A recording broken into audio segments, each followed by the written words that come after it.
31 сөз. Естіген нәрсені ұмытпастыққа 4 түрлі себеп бар. Әуелі көкірегі байлаулы берік болмақ керек. Екіншісі, сол нәрсені естігенде, не көргенде ғибратлану керек. Көңілденіп, тұшынып, ынтамен ұғу керек. Үшінші, сол нәрсені ішінен бірнеше уақыт қайтарып ойланып, көңілге бекіту керек. Төртінші, ой кеселі нәрселерден қашық болу керек. Егер кез болып қалса, салынбау керек. Ой кеселдері уайымсыз салғырттық, ойыншы күлкішілдік, я бір қайғыға салыну, я бір нәрсеге құмарлық пайда болу секілді. Бұл 4 нәрсе күллі ақыл мен ғылымды тоздыратұғын нәрселер.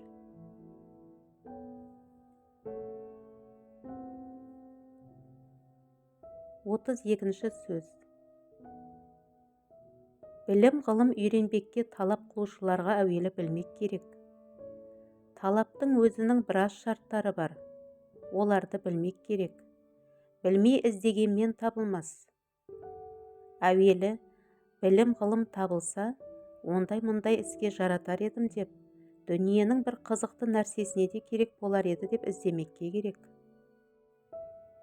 Оның үшін білім ғылымның өзіне ғана құмар, ынтық болып, бір ғана білмектіктің өзін дәулет білсең, және әр білмегеніңді білген уақытта көңілде бір рахат, хозыр хасил болады.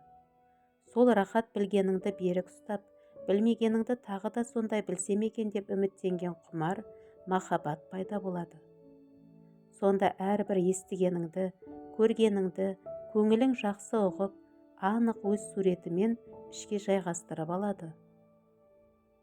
Егер дін көңілің өзге нәрседе болса, білім ғылымды бірақ соған себеп қана қылмақ үшін үйренсең, ондай білімге көңіліңнің мейірімі асырап алған шешеңнің мейірімі секілді болады. Бастапқыдай болғанда тапқан шешенің мейірім секілді болады. Адамның көңілі шын мейірленсе, білім ғылымның өзі де адамға мейірленіп, тезірек қолға түседі. Шала мейір, шала байқайды. Екінші, ғылымды үйренгенде, ақиқат мақсатпен білмек үшін үйренбек керек. Бақасқа бола үйренбе, азырақ бақас көңіліңді пысықтандырмақ үшін залалда емес. Көбірек бақас адамды түземек түгіл бұзады. Оның себебі, әрбір бақасшыл адам хақты шығармақ үшін ғана бақас қылмайды, жеңбек үшін бақас қылады. Ондай бақас хусетшілікті зорайтады, адамшылықты зорайтпайды, бәлкім азайтады. Және мақсаты ғылымдағы мақсат болмайды. Адамды шатастырып, жалған сөзге жеңдірмекші болады. Мұндай қиял өзі де бұзықтарда болады. 100 тура жолдағыларды шатастырушы кісі, бір қисық жолдағы кісіні түзеткен кісіден садаға кетсін. Бақас өзі де ғылымның бір жолы, бірақ оған қиырсылану жарамайды. Егер қиырсыланса, өз сөзімшіл ғорурлық, мақтаншақтық, хусетшілік бойын жеңсе, ондай кісі адам бойына қорлық келтіретұғын өтіріктен де, өсектен де, ұрсып төбелесуден де қашық болмайды. Үшінші, әрбір хақиқатқа тырысып, иждихатыңмен көзің жетсе, соны тұт. Өлсең айрылма. Егерде ондай білгендігің өзіңді жеңе алмаса, кімге пұл болады? Өзің құрметтемеген нәрсеге бөтеннен қайтып құрмет күтесің. Төртінші, білім ғылымды көбейтуге 2 қару бар адамның ішінде. Бірі мұлахаза, екіншісі мұхафаза. Бұл 2 қуатты зорайту жағатінде болу керек. Бұлар зораймай, ғылым зораймайды. 5-ші, осы сөздің 19-шы бабында жазылған ақыл кеседі деген 4 нәрсе бар. Содан қашық болу керек. Соның ішінде уайымшыл салғырттық деген нәрсе бар. Зинхар жаным, соған бек сақ бол. Әсіресе әуелі құданың, екінші халықтың, үшінші дәулеттің, төртінші ғибраттың, бесінші ақылдың, ардың бәрінің дұшпаны. Ол бар жерде бұлар болмайды. Алтыншы, ғылымды ақылға сақтайтұғын мінез деген сауыты бар. сол мінез бұзылмасын. Көрсе қызарлықпен, жеңілдікпен, я біреудің орынсыз сөзіне, я бір кез келген қызыққа шайқалып қала берсең, мінездің беріктігі бұзылады. Онан соң оқып үйреніп те пайда жоқ. Қоярға орны жоқ болған соң, оларды қайда сақтайсың? Қылам дегенің қыларлық, тұрам дегенінде тұрарлық. Мінезде азғырылмайтын ақылды, арды сақтарлық беріктігі, қайраты бар болсын. Бұл беріктік бір ақыл үшін, ар үшін болсын.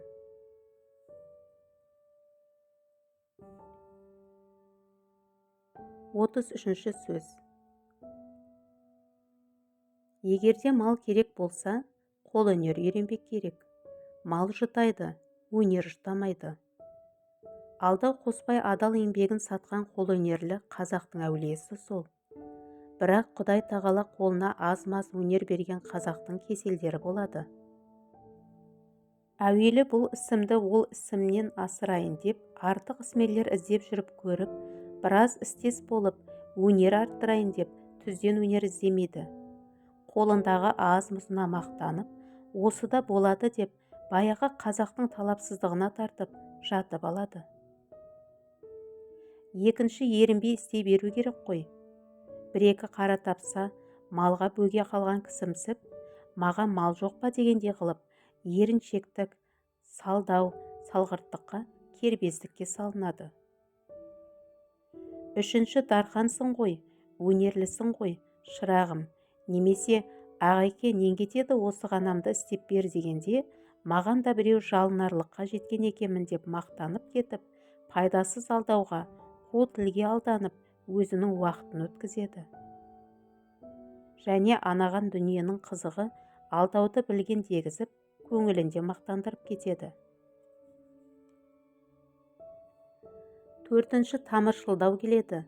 Бағанағы алдамшы шайтан тамыр болалық деп, бір болымсыз нәрсені берген болып, артынан үйтемін, бүйтемін, қарық қыламын дегенге мәз болып, тамырым, досым десе, мен де керектінің бірі болып қалыппын ғой деп, және жасынан іс істеп, үйден шықпағанды қылып, жоқ барға тырысып, алдағанды білмей, дереу оның жетпегенін жеткіземін деп, тіпті жетпесе өзінен қосып, қылып бер дегеннің бәрін қылып беріп, күні өтіп еңбек қылар уақытынан айырылып, жоғарғы шыққа қарық болып, тамақ, киім, борыш есінен шығып кетіп, енді олар қысқан күні біреудің малын бұлдап қарызға алады.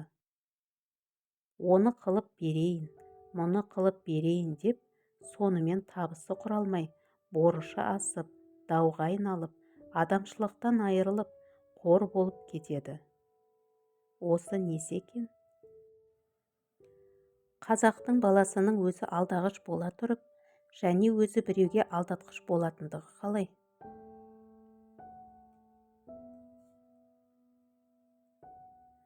34-ші сөз.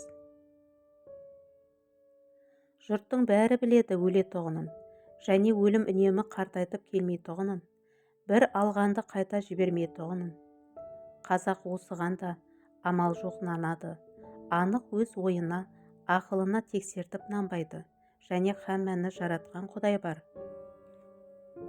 Ақиретте сұрау алады, жамандыққа жазғырады, жақсылыққа жарылғайды, жазғыруы да, жарылғауы да пендесіне ұқсамайды.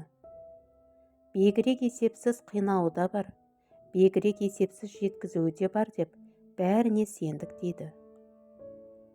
Жоқ, онысына мен сенбеймін.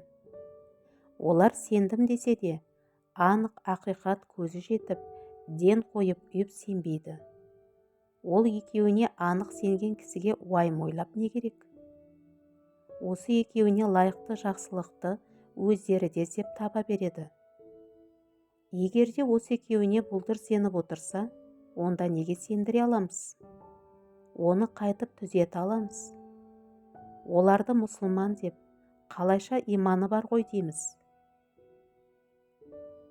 Кім ақиретте де, дүниеде де қор болмаймын десе, білмек керек. Еш адамның көңілінде екі қуаныш бірдей болмайды. Екі ынтық құмарлық бірдей болмайды. Екі қорқыныш, Екі қайғы оларда бірдей болмайды. Мұндай екі нәрсені бірдей болады деп айтуға мүмкін емес. Олай болғанда, қай адамның көңілінде дүние қайғысы, дүние қуанышы ақирет қайғысынан, ақирет қуанышынан артық болса, мұсылман емес. Енді ойлап қарай бер, біздің қазақта мұсылман екен. Егерде екі кез нәрсе болса, бірі ақиретке керекті, бірі осы дүниеде керекті. Бірін алса, бірі тимейтұғын болса, сонда біреу ақиретке керектін алмай, екінші кез келгенде алармын деп. Жоқ, егер кез болмайтұғын болса да, кең Құдай өзі кеңшілікпен кешіредағы. Мына кезі келіп тұрғанда, мұны жіберіп болмас деп, дүниеге керектін алса, енді ол кісі жанын берсе, ақиретті дүниеге сатқаным жоқ деп, нануға бола ма?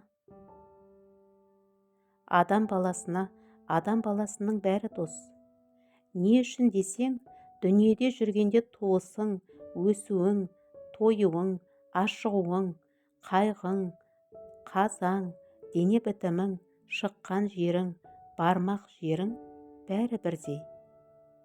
Ақиретке қарай өлуің, көрге кіруің, шіруің, көрден мақшарда сұралуың бәрі бірдей. Екі дүниенің қайғысына, пәлесіне қаупін, екі дүниенің жақсылығына рахатың бәрі бірдей екен. 5 күндік өмірің бар ма жоқ па? Біріңе бірің қонақ екенсің, өзің дүниеге де қонақ екенсің. Біреудің білгендігіне білместігін таластырып, біреудің бағына, малына күндестік қылып, я көрсе қызарлық қылып көз алартыспақ лайық па?